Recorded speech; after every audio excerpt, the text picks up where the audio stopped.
Mimi, on va parler de la gnôle, parce que vous avez de quoi nous dire sur les gnôles. Mais c'est-à-dire que les autres fois, ils buvaient que ça. Il n'y avait pas de vin. Eh ben oui. La maman, elle allait faucher sous le pertuis. Quand le grand-père est revenu de la guerre avec une jambe coupée, elle allait faucher sous le pertuis avec René à Jules. Et puis, je me rappelle plus qui. Bref, Marius allait, certes. Elle revenait à 10h30 du matin, elle voulait manger un bout de pain de tome. Ouais. La mémé disait, faut laisser la tome pour le pape, faut laisser la tome pour le grand-père qui est bien revenu de la guerre. Oui. Ah bah oui. Mais la maman, elle se coupait un énorme bout de pain, elle allait au grenier, prenait la bouteille, elle se mettait de l'agneau sur le pain. Et dis donc, de l'agneau sur le pain. Ah bah oui, et puis c'est bon. Et puis elle repartait faucher avec ça. Oui. Et puis, quand on faisait les veillées... Bah bien sûr. C'était tout le temps l'agneau. On a toujours mis des raisins dans l'agneau, toutes sortes de choses dans l'agneau. Et puis l'agneau, ça conservait aussi. Ah ben ça conserve des fruits, puis ça nous conserve nous aussi. Bien sûr. Alors on dit parfois dans nos émissions que l'agneau c'est un médicament, c'est vrai? C'est plus que ça, il n'y en a plus des médicaments comme ça. Ah, c'est incroyable. Ça soignait quoi à l'époque? On soignait tout. Comment? On soignait quoi à l'époque avec l'agneau? Des pieds à la tête. Des pieds à la tête. Et de la tête aux pieds. Mais par exemple, pas la grippe, on la soignait à l'agneau. Oh, ben la maman, le mal de dents. Le mal de dents. Quand on avait mal aux dents, Henri, il pleurait tout le temps du mal de dents, le pauvre Henri. C'est qui Henri? Mon frère. C'est le frère, oui, exact. On était 7, enfin, bref. Elle prenait un coton, l'agneau, un bibet de coton, couché, elle nous a foutu le coton en plein gnôle entre les dents. Et puis maintenant, vous allez vous boucher le groin et vous dormez. Hein.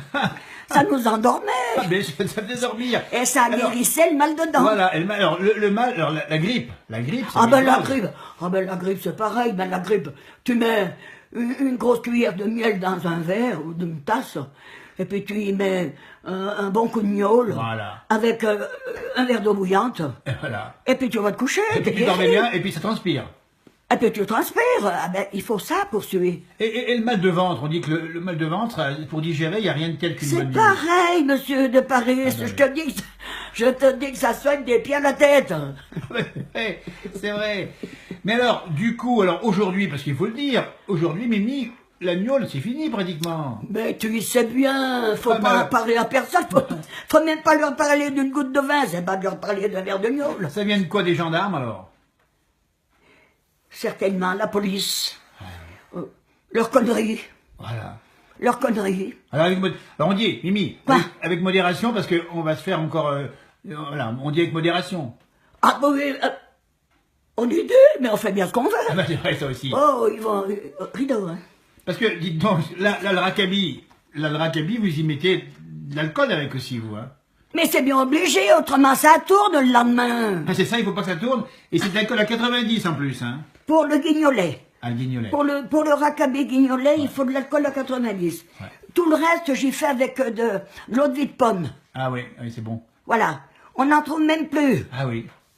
Alors tant pis, puisqu'on ne peut plus en offrir. Ouais. Et puis nous, il ne faudrait plus qu'on en boive. Alors, mais... On en boit quand même. Mais je vais m'en faire quand même. Hein.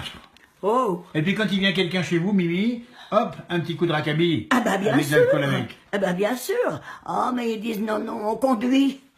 On conduit, oui, ben vous avez de la chance, vous avez conduit tout le temps de nos vies, nous on n'a jamais touché un volant, il a bien fallu que ça fasse. Non mais c'est vrai, monsieur de Paris. C'est vrai, Mimi.